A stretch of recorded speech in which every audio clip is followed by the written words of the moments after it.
Sa detalye ng mga balita, matapos akusahan sa isang viral video na umano'y nagbayad sa isang testigo laban kay Pastor Apollo Kibuloy, naghain na ng reklamo si Senator Risa Ontiveros sa National Bureau of Investigation laban kay alias Rene at iba pang sangkot sa pagpapakalat ng anyay peking impormasyon. Ang buong detalye sa kwento ni Jasmine Canonoy. Ako po si Michael Maurilio, si alias Rene. Una po sa lahat, hindi po ako binayaran, pinilit.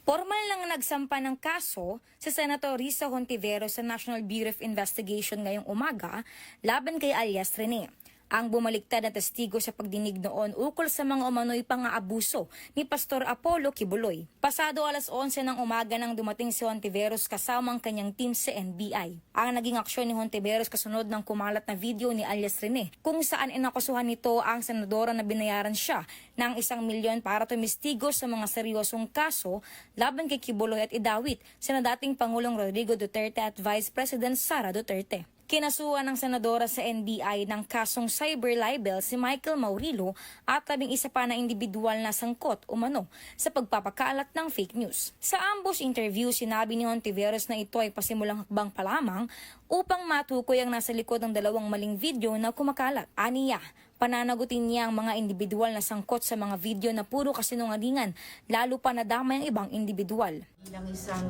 nagtatrabaho sa public service, bukas ako lagi at dapat lang bukas lagi sa mga puna, sa mga kritisismo. Pero hindi ako papayag sa ganitong mga pagsisinungaling, mga mapapanganib na pagsisinungaling, lalo na ang tinarget ay hindi lang ako. Ang tinarget ay ang mga witnesses, ang tinarget pati mga staff ko, tinarget ang Senado mismo. Dagdag pa ng senadora, posibleng madagdagan pa ang mga sasampahan nila ng kaso dahil depende ito sa magiging takbo ng investigasyon ng NBI. Nireklamo rin ni Hontiveros ang isang fake news channel na ang pangalan ay Pagtanggol Valiente. Dagdag pa ng senadora, panalangin din niya na ligtas si alias Rene at humarap na sa mga otoridad. Yung nirereklamo ko, pinaiimbestigang fake news channel, nagngangalang Pagtanggol Valiente. Bagong-bago po yan.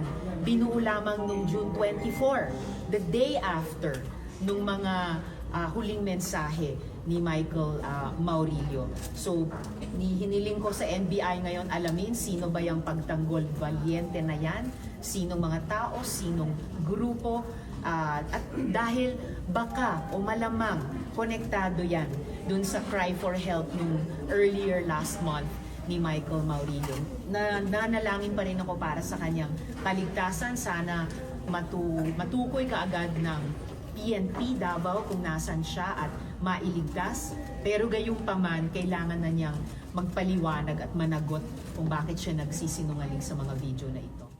Sa huli, giniit ni Hontiveros na hindi niya palalampasin na takutin ang mga testigo at sindakin ang Senado bilang institusyon. Ako sa Jasmine Canonoy para sa Kwentong Politiko.